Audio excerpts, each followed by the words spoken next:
Hello everyone. The question here is write a program in C which does multiplication of two matrices. हमको C programming का यहाँ पे use करना है. Okay अगर हम लोग मेट्रिसेस को देखें, मेट्रिसेस मीन्स एक तरह का टेबल. यहाँ पे हम लोग बोल सकते हैं कि यहाँ पर बात हो रही है टू डायमेंशनल अरे की. एक अरे हम यहाँ पर A ले लेते हैं जिसमें I नंबर ऑफ रो और J नंबर ऑफ कॉलम है. अनादर अरे हम B ले लेते हैं जिसमें X number of row and Y number of column है. वन मोर अरे हम C ले लेते हैं जिसमें P number of row and Q number of columns है. अब हमको मल्टीप्लिकेशन करना है टू मैट्रिसेस का. Okay so A multiply by B हमें आउटपुट में मिलेगा C. अब इसी चीज़ को हमको प्रोग्राम के अंदर बताना है. तो C प्रोग्राम में हम लोग क्या करेंगे, A नाम का अरे लेंगे, B नाम का अरे लेंगे और इसका मल्टीप्लिकेशन करके हमको ये बताना है कि आउटपुट में हमको C मिलेगा. तो हम करके देखते हैं. सबसे पहले हम लोग यहाँ पर पुट करेंगे header file means has include stdio.h. Then एक मेन फंक्शन ले लेते हैं यहाँ पे. तो मैंने इंटीजर टाइप का मेन फंक्शन लिया है. दैट मीन्स एक वैल्यू भी हमको यहाँ पे रिटर्न करवाना पड़ेगी. तो मैं यहाँ पर 0 रिटर्न करवा देता हूँ. अब जैसा हमने देखा था कि हमको 3 अरे की ज़रूरत पड़ेगी. ठीक ले लेते हैं. एक अरे मैंने A नाम का लिया, अनादर अरे मैंने B नेम का लिया, अनादर अरे मैंने C नेम का लिया. अब इन अरे की साइज़ हमको बताना है. तो मैं A के अंदर 10 साइज़ पुट कर देता हूँ अरे A में. अरे B के अंदर भी 10 साइज़ रख देते हैं. अरे C के अंदर भी 10 और 10 साइज़ रख देते हैं. यानी हमारे 3 अरे बन के यहाँ पर रेडी है. अब मैंने यहाँ पर 10 की साइज़ ली है. आप चाहो तो कोई भी साइज़ ले सकते हैं, 100 भी ले सकते हैं. मीन्स मैक्सिमम रो मैक्सिमम कॉलम कितने होना चाहिए, इसका मीनिंग ये है. अब मैं यहाँ पर एक मैसेज प्रिंट करवाता हूँ. ओके इस मैसेज को प्रिंट करवा के अब हम यूज़र को बोलने वाले हैं ओके कि enter number of rose in matrix first. लेकिन वो 10 से कम होना चाहिए क्योंकि जो मैट्रिक्स 1 है A है हमने 10 की साइज़ दी है. हम चाहे तो 100 की साइज़ भी दे सकते हैं बट मैंने 10 की साइज़ दी है तो नंबर ऑफ रो 10 के इक्वल या 10 से कम होना चाहिए. ठीक है. अब मैट्रिक्स फर्स्ट को मैं मैट्रिक्स A नेम दे देता हूँ. यहाँ पे सबसे ज़्यादा इजी रहेगा. नाउ स्कैन अप मेथड का हम यूज़ करेंगे. अब हमको नंबर ऑफ रो इंसर्ट करवानी है. इसके लिए हम एक वेरिएबल यहाँ पर R1 नाम का और ले लेते हैं. हमने क्या नेम दिया वेरिएबल को R1. अब R1 के अंदर मैं वैल्यू इंसर्ट करवा लेता हूँ.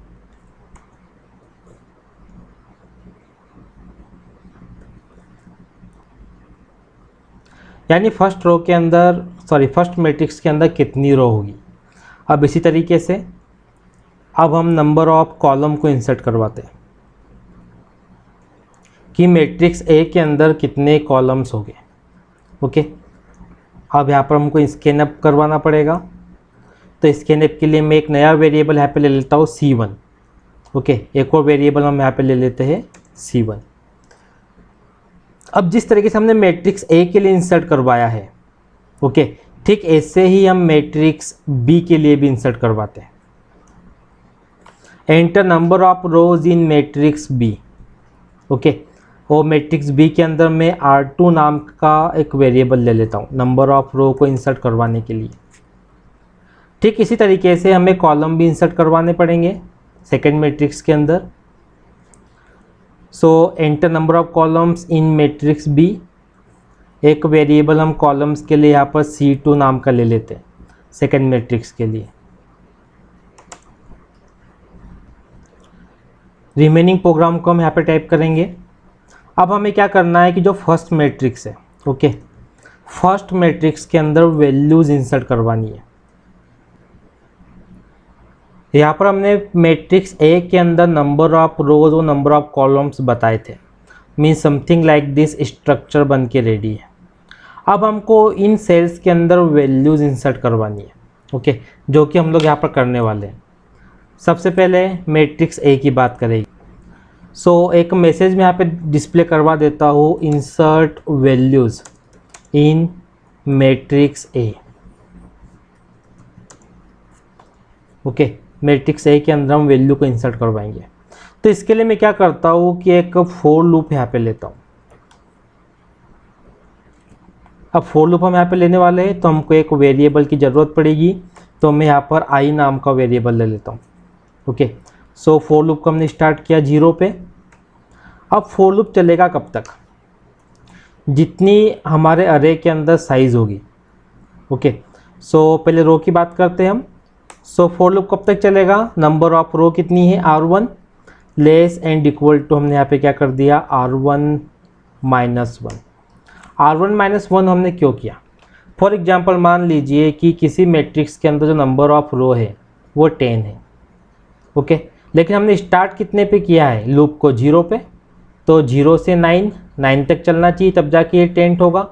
0 1 2 3 4 5 6 7 8 और 9, तो 0 से 9। अगर हम लोग 1 से स्टार्ट करते तो लेस और इक्वल टू 10 होता, लेकिन हमने 0 से स्टार्ट किया है तो ये 9 तक चलना चाहिए। So less and equal to यहाँ पर कितना आएगा? 9। लेकिन 9 नहीं, हमने क्या लिखा है? R1 minus 1। जितनी भी R1 की वैल्यू होगी उससे 1 कम, ओके। और हम लोग यहाँ पर i का इंक्रीमेंट दे देते हैं, i equal to i plus 1 से। लेकिन जब रो की बात आई, फर्स्ट रो के लिए नंबर ऑफ कॉलम यहाँ पर आएंगे, यानी अब हम लोग इंसर्ट करने वाले कॉलम्स की वैल्यू। तो कॉलम, अब कॉलम के लिए मैं क्या करता हूँ कि एक वेरिएबल j और ले लेता हूँ यहाँ पे। ये फॉर लूप कॉलम्स के लिए रहेगा। सो कॉलम को भी यहाँ पे स्टार्ट करते हैं, j इक्वल टू हमने 0 कर दिया। Then j is less and equal to number of column C1 minus 1। Number of column क्या थे? C1, okay. अब j का इंक्रीमेंट करना पड़ेगा, j equal to j plus 1 से हमने इंक्रीमेंट कर दिया। अब हमको वैल्यू इंसर्ट करवानी है, तो इसके इंसर्ट करवाने के लिए हम यूज़ करते हैं स्कैनएफ मेथड का। अब स्कैनएफ मेथड के अंदर हम यूज़ करेंगे %d एंड। अब वैल्यू कहाँ पे इंसर्ट करवानी है? अरे ए के अंदर, ओके। अरे ए में रो के लिए i लिख दिया हमने और कॉलम के लिए j। सो मैट्रिक्स ए के लिए हमने यहाँ पे काम कर लिया है। अब जिस तरीके से हमने मैट्रिक्स ए के लिए वर्क किया है, ओके, ठीक इसी तरीके से हम लोग मैट्रिक्स बी के लिए भी काम करेंगे। सेम काम जो हमने मैट्रिक्स ए के लिए किया है। क्या बोलेंगे? Insert values in matrix B. सो बी के अंदर हमको वैल्यू इंसर्ट करवानी है। अगेन हमें यहाँ पे क्या करना पड़ेगा? फॉर लूप लेना पड़ेगा। आई नाम का वेरिएबल ऑलरेडी हमारे पास था, तो आई का ही हम लोग यूज़ करते हैं। सेम टाइप की कोडिंग रहेगी, okay. I is less and equal to, okay. Second अपन अगर देखें, सेकेंड मैट्रिक्स बी को हमने रो 2 लिया था, okay. So row 2 R2 minus 1, then i equal to I plus 1। ये हमारा रो के लिए फॉर लूप बच गया। अब फर्स्ट रो के लिए हमको कॉलम को भी चलाना पड़ेगा। अब कॉलम के लिए हम लोग फॉर लूप लेते हैं। सेम वेरिएबल j हम यहाँ पे यूज़ करेंगे and j is less and equal to C2 minus 1, okay. Next j का increment j equal to j plus 1। अब हमको यहाँ पर स्कैनएफ मेथड को यूज़ करना है। स्कैनएफ के अंदर %d हमको अरे लेना है b, ओके। नंबर ऑफ रो के अंदर i पास करेंगे, कॉलम के अंदर j पास करेंगे। तो ये हमारा एक और फॉर लूप बन के रेडी है। हमें पता है कि जब हम a और b का मल्टीप्लिकेशन करेंगे, ओके, तो जो भी नया मैट्रिक्स आएगा, नंबर ऑफ रो a के इक्वल रहेंगे और नंबर ऑफ कॉलम्स b के इक्वल रहेंगे, ओके। a में जितने रोज़ है उतनी रोज हमारे टेबल के अंदर आने वाले, बी में जितने कॉलम्स है उतने कॉलम्स हमारे टेबल के अंदर आने वाले। इस चीज़ को हमको यहाँ पे ध्यान रखना है। ओके, अगर यदि हम इसी कॉन्सेप्ट को देखें तो कुछ इस तरीके से कोड हमारे सामने बनेगा। सो मैं यहाँ पर एक फोर लूप लगाता हूँ, वो मैंने क्यों लगाया अभी आपको क्लियर हो जाएगा यहाँ पर। एंड इस फोर लूप के अंदर हम आई का ही यूज़ कर रहे हैं, I equal to 0, then I less and equal to number of row of matrix 1 minus 1, then I का increment I equal to I plus 1। अब कॉलम्स के लिए हम लोग देखेंगे तो फॉर कॉलम्स मैं यहाँ पर यूज़ करूँगा जे नेम के वेरिएबल का, j equal to 0, j is less and equal to. Okay, अब मैट्रिक्स बी के कॉलम को हम देखेंगे C2 minus 1, j equal to j plus 1। So ये हमारा बन के रेडी है। अब इस फोर लूप के अंदर हमने एक सी नाम का अरे बनाया था। सी के अंदर मैं पास कर देता हूँ आई और जे को। ठीक है, सी नेम का अरे हमारे सामने है और शुरू में हम इसको 0 से इनिशियलाइज कर देते हैं, means there is nothing then 0। अब एक वेरिएबल यहाँ पर और लेंगे। ओके, एक फोर लूप में यहाँ बनाता हूँ। इस फोर लूप के अंदर हम के नाम का वेरिएबल लेते हैं, तो मैं यहाँ पर एक के नेम का वेरिएबल क्रिएट कर देता हूँ। लूप चलेगा के इक्वल टू 0 से and k is less and equal to first matrix के column -1, then k equal to k plus 1। And यहाँ पर हम लोग यूज़ कर लेते हैं एक स्कैनएफ। ओके, वैसे स्कैनएफ की ज़रूरत नहीं है अभी हमको। यहाँ पे हमने जो सी नाम का अरे बनाया था CIJ, अभी हम इसके अंदर वैल्यूज़ को पुट कर लेते हैं। सो इस अरे के अंदर वैल्यू क्या आने वाली है, CIJ equal to CIJ, means जो स्टार्टिंग में 0 था, प्लस आप दोनों का मल्टीप्लिकेशन करना है। ओके, AIK इनटू जो हमारे पास में बी नाम का अरे है, बी यहाँ पर पुट कर देते KJ। सो सी नेम के मैट्रिक्स के अंदर हमने वैल्यूज़ को पुट कर दिया। अगर आप यहाँ पर देखेंगे तो हम लोग क्या कर रहे हैं कि जो सी वाला मैट्रिक्स है उसमें ए और बी मैट्रिक्स का मल्टीप्लिकेशन जा रहा है, लेकिन अभी हमको उसको शो करने का बचा है। अब यदि हम लोग यहाँ पर देखें, एक लास्ट काम हमारा बचा हुआ है कि हमको डिस्प्ले करवाना है मैट्रिक्स को। तो मैट्रिक्स को हम यहाँ पे डिस्प्ले करवा देते हैं। सो सिंपल मैं यहाँ पे लिखूँगा मल्टीप्लिकेशन इक्वल टू, जो भी आउटपुट आएगा हमारे सामने आ जाएगा। तो वो डिस्प्ले करवाने के लिए भी एक फोर लूप का हम लोग यहाँ पे यूज़ करने वाले हैं। इस फोर लूप को भी हम आई वेरिएबल यूज़ करते हैं यहाँ पे भी, then I less and equal to R1 minus 1, then i equal to I plus 1। अब रो का हो गया काम, अब यहाँ पर हमको कॉलम यूज़ करना है। तो कॉलम के लिए हम वन मोर फोर लूप यहाँ पे ले लेते हैं।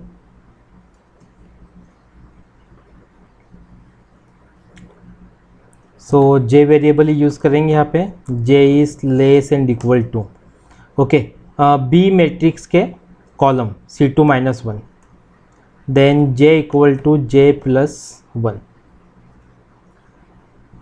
अब हमें यहाँ पर क्या करना है, डिस्प्ले करवाना है। तो मैंने प्रिंटफ का यूज़ कर लिया। यहाँ पर हम लोग यूज़ करेंगे %d। ओके, अब डिस्प्ले किसको करवाना है, अरे सी को। कौन सी वैल्यूज़, आई एंड जे। कभी आई 0 रहेगा, जे 0 रहेगा, वैल्यू प्रिंट हो जाएगी। आई 1 रहेगा, जे 1 रहेगा, वैल्यू यहाँ पर प्रिंट हो जाएगी। तो ये हमारा प्रोग्राम बन के रेडी है। अब हम इस प्रोग्राम को चेक कर लेते हैं, मीन्स इस प्रोग्राम को मैं कॉपी कर लेता हूँ और हमारे एडिटर के अंदर पेस्ट कर देता हूँ। कंप्लीट प्रोग्राम हमको पेस्ट करना है।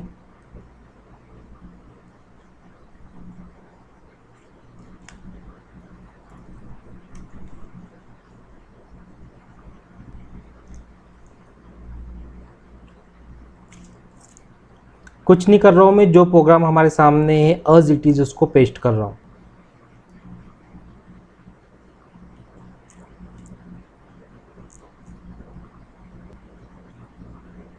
सो पूरा कंप्लीट प्रोग्राम को हमने यहाँ पे कॉपी और पेस्ट कर दिया है। हो सकता है टाइपिंग में कुछ मिस्टेक्स हो, तो हम देख लेते हैं कि यहाँ पर क्या मिस्टेक्स हो सकती है। कि इस प्रोग्राम को हम रन करके देखते हैं।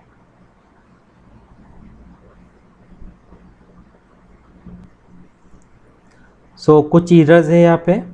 ओके, यदि हम लोग देखें in function integer main print was not declared in this scope, sorry this was printf not print. तो ये वाले एरर को हम सॉल्व कर लेते हैं। अगेन मैं इस प्रोग्राम को रन करके देखता हूँ। सो ये हमारा प्रोग्राम बन के रेडी है। Enter the number of rose in matrix A, तो हम एंटर कर लेते हैं। मैंने 3 एंटर किया, नंबर ऑफ कॉलम मैंने 2 एंटर किया। अब सेकेंड मैट्रिक्स का यदि हम लोग देखें तो यहाँ पर भी हम सेम थिंग एंटर कर लेते हैं, 3 रो 2 कॉलम। मैट्रिक्स ए के अंदर हमको वैल्यू इंसर्ट करना है, तो मैं इंसर्ट कर देता हूँ 9 8 7 6 5 4। मैट्रिक्स बी की वैल्यू इंसर्ट करना है तो 7 8 9 4 5 6। ओके, तो ये मल्टीप्लिकेशन हमारे सामने है। थोड़ा ये मैट्रिक्स की फॉर्म में नहीं दिख रहा है। ओके, इस तरीके से दिखाई दे रहा है, तो हम थोड़ा यहाँ पे न्यू लाइंस वगैरह पुट करके डेकोरेशन बना लेते हैं। ठीक, तो जैसे भी जो प्रोग्राम हमारे सामने है, तो जितने भी प्रिंट टेप हमने यहाँ पे यूज़ किए हैं, सारे प्रिंट टेप के आगे मैं स्लेश एन लगा देता हूँ। तो थोड़ा सा लुक करने में इजी रहेगा कि कहाँ पे क्या हो रहा है। अभी हमने क्या किया था, सिर्फ एग्जाम के पॉइंट ऑफ व्यू से प्रोग्राम को बना दिया था। अब हमको प्रोग्राम को रन करना है, तो हम लोग यहाँ पर स्लेश एन भी लगा के देख लेते हैं। देखते हैं कि हमें क्या मिलता है आउटपुट के अंदर। कुछ जगह पे मैंने प्रिंट टेप में स्लेश एन पुट कर दिया है 4 न्यू लाइन।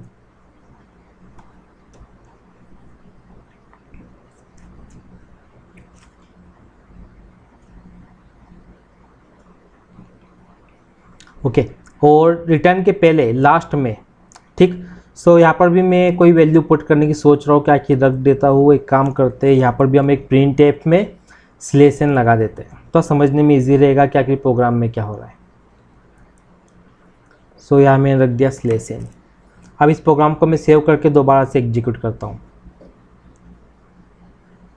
ये सिर्फ डेकोरेशन के लिए। ओके, अब नंबर ऑफ रो पूछी है, 3 रख दी। नंबर ऑफ कॉलम मैंने फर्स्ट मैट्रिक्स में 2 डाल दिए। सेकंड मैट्रिक्स में भी number of row 3, number of column मैंने 2 पुट कर दिए। Enter values in matrix A, तो वैल्यूज़ रख देते हैं। बी के अंदर वैल्यूज़ रखना है, रख देते हैं वैल्यूज़। तो ये मैट्रिक्स हमारे सामने बन के रेडी है कुछ इस तरीके से। ओके, ये है मैट्रिक्स और ये है हमारा आंसर। एंड यहाँ पर हम करेक्शन कर देते हैं। ओके, डेकोरेशन नहीं किया हमने प्रोग्राम के अंदर, सिर्फ एग्जाम के पॉइंट ऑफ व्यू से हमने सॉल्यूशन लिख दिया है। ओके, डेकोरेशन हमने कहाँ पे किया है, इस प्रोग्राम के अंदर, कि कहाँ पे स्लेश एन लगाना है, कहाँ पे नहीं लगाना है। सो आई होप आपको आज का सॉल्यूशन क्लियर हुआ होगा। एंड आपकी तरफ से कोई भी डाउट हो, कोई भी क्वेश्चन हो, आप कमेंट बॉक्स में लिख भेजिए। नेक्स्ट एपिसोड में आपके डाउट को, सॉल्यूशन को सॉल्व करने की पूरी कोशिश करेंगे। वैसे नेक्स्ट एपिसोड में हम और भी बहुत कुछ डिस्कस करने वाले हैं। Thank you for watching.